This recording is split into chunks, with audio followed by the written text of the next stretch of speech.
ہوتا ہے آدمی محنت سے محاضرہ تیار کرے اور تفصیل سے کچھ بولنا چاہے اور وقت کی قلت کی وجہ سے آدمی خلاصہ سنائے، یہ بھی ایک بڑی آزمائش ہوتی ہے۔ پھر بھی مولانا نے اپنی ضرورت کے لحاظ سے بہت بہترین طریقے سے اس موضوع پر ہمارے سامنے دلائل اور اعتراضات کی شکل میں محاضرہ پیش کیا ہے۔ درمیان میں مولانا نے کہا کہ وقت کم ہے ورنہ میں اپنا درد آپ کو سناتا۔ دراصل یہ درد سے بھرا ہوا مجمع ہی ہے، ہر ایک یہاں پر زخم خوردہ ہے، ہر ایک کئی شکایتوں کی پرچیاں نہیں دفتریں لے کے بیٹھا ہے، تو ہم اسی ایک ہی کشتی کے سوار ہیں۔ اس مسئلے میں دیکھیں گے جو اجرت کا جو مسئلہ ہے دینی امور پر، 3 لوگ اس سلسلے میں غلط فہمی میں ہیں۔ ایک ہے منکرین حدیث، یہ طبقہ بھی دینی امور پر اجرت کا انکار کرتا ہے۔ پرویز جو گزرا تھا اس کا بانی، وہ اس سلسلے میں اس کی کتاب بھی ہے۔ دوسرے ہیں یہود، ان کے بھی رسائل ہیں انگریزی میں جو دینی امور پر اجرت کے حرام ہونے کو کہتے ہیں۔ یہی ذہنیت مسلمانوں میں آئی ہے۔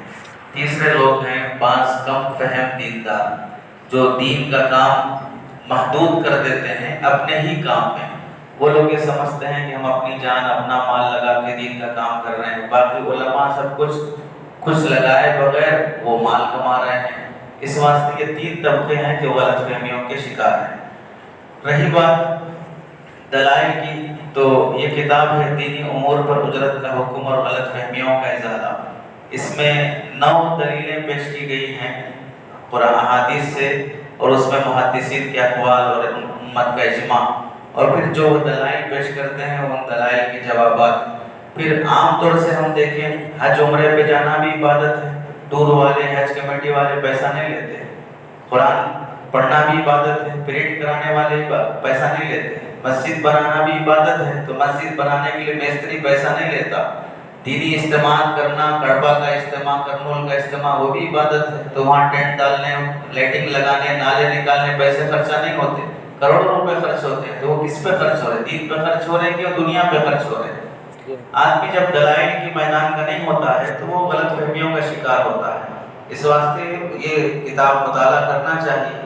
باقی یہ کہ بھئی دلائل کی دنیا سے ہٹ کر ہمارا حال کیا ہے؟ ہمارا حال یہ ہے کہ دلائل کچھ بھی ہوں، ہم قرآن خوانی پہ بھی لیں گے، تراویح پہ بھی لیں گے، وہ الگ موضوع ہے۔